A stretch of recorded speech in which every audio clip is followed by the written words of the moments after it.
কোটা আন্দোলনকারী আওয়ামী লীগ এবং পুলিশের ত্রিমুখী সংঘর্ষে রাজধানীতে সাংবাদিক সহ সারা দেশে কমপক্ষে ১৬ জনের মৃত্যুর খবর পাওয়া গেছে।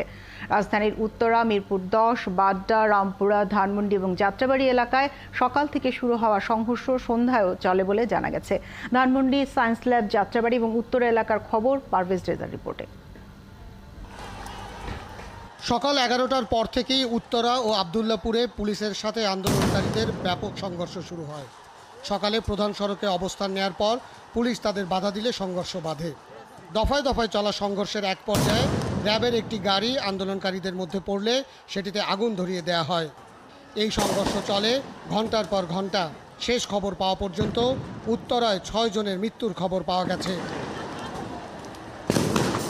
বিআরটির কাজ চলায় উত্তরার সড়কে প্রচুর ইট ছিল। আন্দোলনকারীরা দিনভর অস্ত্র হিসেবে সেই ইট ব্যবহার করে, তাই টিয়ারশেল, রাবার বুলেট